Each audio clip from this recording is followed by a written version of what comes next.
Bonjour à tous et à toutes, ici Denoz. En cette fin 2017, il y a plein d'animés intéressants qui sont en train de sortir. On a par exemple les adaptations animées de Inuyashiki et Black Clover, et pour ceux qui sont intéressés, la deuxième saison de Food Wars. Mais dans ce lot de nouvel animé, il y en a un qui a vraiment attiré mon attention et qui a l'air époustouflant. C'est un animé dans un style magique et fantastique qui va vous raconter l'histoire d'une jeune apprentie sorcière et de son maître. Et donc aujourd'hui, je vais vous parler de Maotsukai no Yome.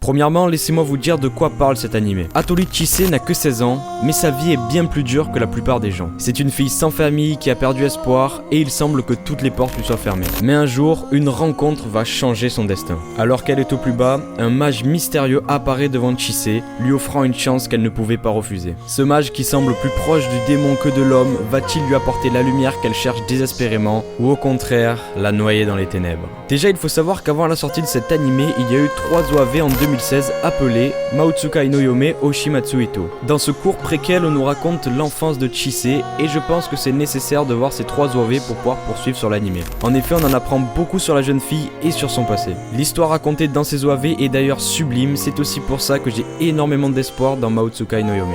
Donc revenons-en à l'anime qui est en train de sortir. Maotsukai no Yome tout court. Il est adapté d'un manga du même nom qui a commencé sa parution en 2013. Cet animé qui va faire 24 épisodes est animé par le studio White.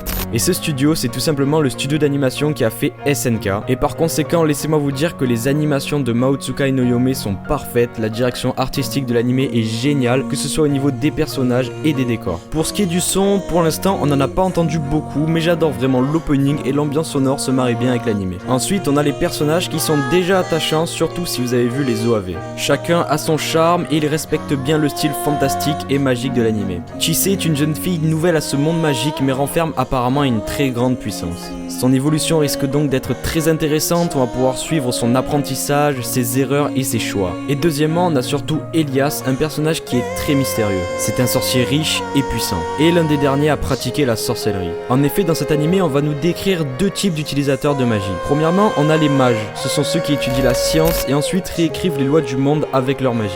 Et deuxièmement, on a les sorciers comme Elias, ce sont ceux qui se servent des esprits qui les entourent pour faire des miracles et changer les lois du monde. Elias est donc un sorcier dont on ne connaît pas vraiment les intentions, à part qu'il souhaite se marier avec Chise et lui enseigner la sorcellerie. De ce que j'ai pu voir dans ces 2 épisodes et dans les OAV, Maotsukai no Yome Oshimatsu Ito, je peux déjà vous dire que cet animé va être classé très haut dans mon top. J'espère vraiment que je ne serai pas déçu et qu'on aura le droit à une aventure magnifique. Et pour le moment, je vous invite vraiment à aller voir les OAV, les 2 premiers épisodes de l'animé, et à me dire ce que vous en avez pensé en commentaire, je vais évidemment vous répondre le plus possible. Et voilà, on arrive sur la fin de cette petite vidéo. Elle avait pour but de vous donner mon avis sur tous ces animés de saison et aussi pour enseigner ceux qui cherchent un bon animé de saison. Et donc pour moi, c'est celui-ci, Maotsukai no Yome, qui va vraiment être à mon avis excellent et époustouflant. Sur ce, je vous souhaite une bonne journée ou une bonne soirée. C'était Denoz. Allez, bye bye.